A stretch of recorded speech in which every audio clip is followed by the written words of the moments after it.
Petrol পাম্পে চলে এসেছি। পরপর গাড়ি দাঁড়িয়ে আছে। এখানে নিজেই পেট্রোল নিতে হয়। এখানে নিজে পেট্রোল নিতে হয় এবং এটা অ্যাকচুয়ালি একটা চেন কস্কো, যেমন আমাদের ফ্লিপকার্ট আছে সেরকম এখানে ওয়ালমার্ট আছে, সেরকমই আর একটা দোকান। একটা কস্কো বলে একটা চেন আছে, যাদের পেট্রোল পাম্প সঙ্গে থাকে এবং এখানে যদি আমার কার্ড থাকে, কস্কো যদি এরকম কার্ড থাকে তাহলে আমি সস্তায় পেট্রোল পাবো। তো দেখুন কী করে করছি।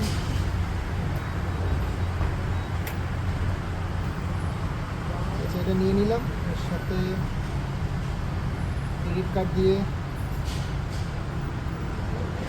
আমি দিয়ে দিলাম। এখানে দেখুন আজকে 2.27 টাকা করে।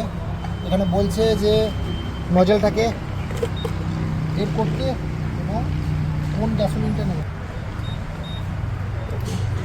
তো যেহেতু ক্রেডিট কার্ড দিয়ে দিয়েছি, তো আমি যতটা আমার ট্যাঙ্ক ভরে গেলে টাকাও আমার ইয়ে থেকে কেটে নেবে, ক্রেডিট কার্ড থেকে কেটে নেবে।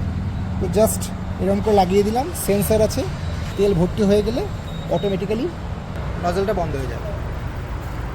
ওপরে ডলারের জায়গাটায় ডলার উঠছে আর নিচে কত গ্যালন তেল ভরা হচ্ছে সেটা। উপরটা টাকা আর মানে উপরটা ডলার আর নিচেরটা কত লিটার। এখানে লিটারে হয় না, এখানে গ্যালনে হয়, তাই এখানে অ্যামাউন্ট।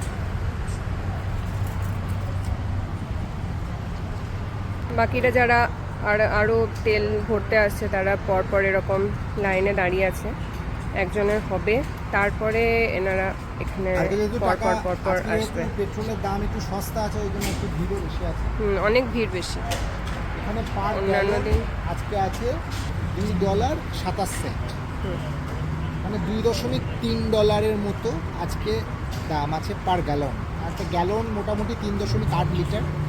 এবার বুঝতেই পারছেন 3.8 লিটারের দাম হচ্ছে ওই মোটামুটি ধরে রাখুন 200 টাকার নিচে।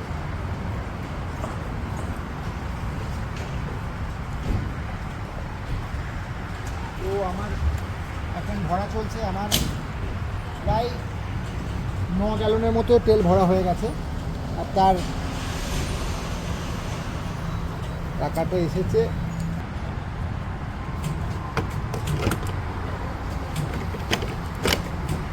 নজলটা রেখে দিলেন, করে দিলেন। এখানে ওরা জিজ্ঞেস করবে যে আপনি রিসিপ্ট চান কি না। আপনি যদি রিসিপ্ট চান, আমি যেমন ইয়েস বললাম, ওরা